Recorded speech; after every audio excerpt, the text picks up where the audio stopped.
You shouldn't even give them no information. This is illegal. This is illegal search. Did somebody else stop you today? Don't worry. No, he ain't got to answer no questions.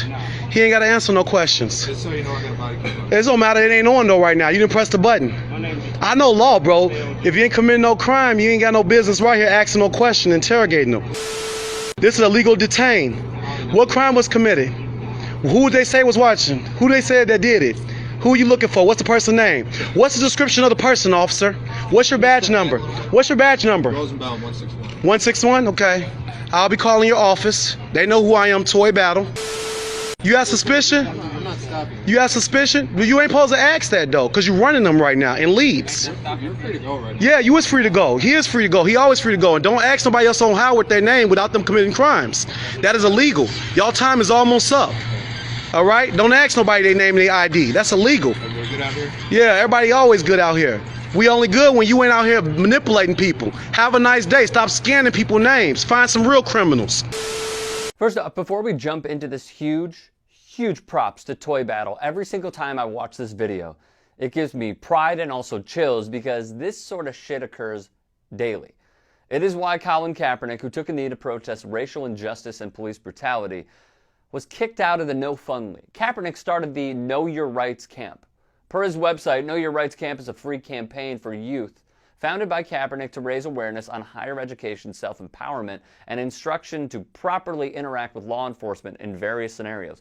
Toy Battle, the hero in this video, knew his own rights. However, this is just one video exemplifying the injustice. Famous athletes are not exempt from racial profiling. Remember this with Michael Bennett? At a press conference about an hour or so ago, the police chief point blank saying, "Michael Bennett, turn yourself in or we'll come looking for you." Indicted for injuring a 66-year-old paraplegic woman at the Super Bowl when his brother Martellus won with the Patriots.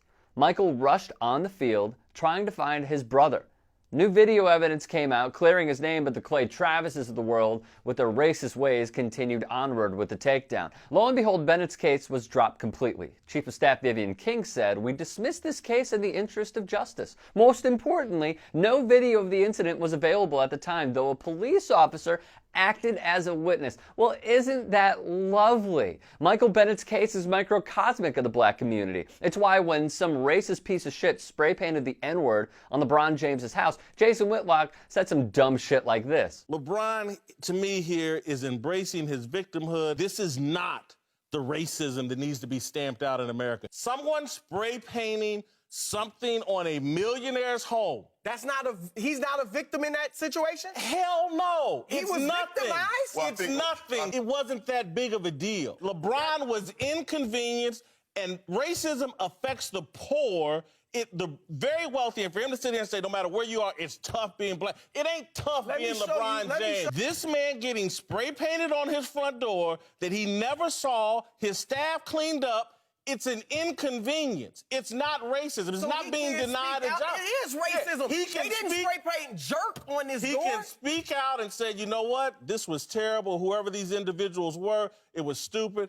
But the people that really are impacted by this are the poor people who face discrimination. That's why I think he was speaking for them. By Jason Whitlock's standards, racists can't be racist against you. So when the Associated Press questioned 56 football players at the Pro Bowl, 100% of them who are black experienced racial profiling. Gerald McCoy, for example, former Tampa Bay Buck and current Carolina Panther, said, "It happened to my wife in the past couple of years. She got pulled over. She was driving a Bentley, nice neighborhood, and they pulled her over. All her stuff was right, and they just didn't have any reason. It just wasn't right." NBA player Mike Scott, along with his brother, were victims of racial profiling. The judge signed a ruling that suppressed the evidence because the deputies did not enforce the law in a racially neutral manner. The county sheriffs did not have adequate reason to stop the car nor arrest Scott, nor search his vehicle. Remember in Bennett's case, a police officer acted as a witness? Well, the judge focused special attention on Brent Register, a deputy who had acted as a key witness in the case. To start, Register had provided testimony that was in contradiction to admitted documentary evidence. The arrest of Scott had been part of a larger pattern for Register, who between 2015 and 2016 had pulled over 1,400 vehicles, leading to 47 arrests. Of those 47 people that Register had arrested, 44 had been minorities.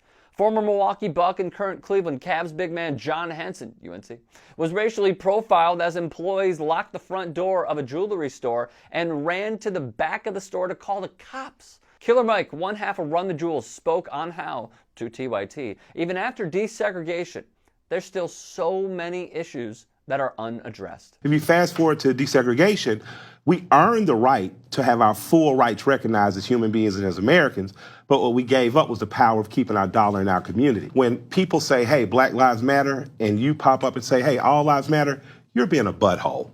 Because what you know that person is saying right in that moment, that it feels as though a member of the proletariat and state killing us, that state is able to kill us easier, that our life matters too. And you know that, you have the understanding as an adult with the nuances. So when you say all lives matter and you let children hear that, you begin to say other people's problems don't matter. Yeah.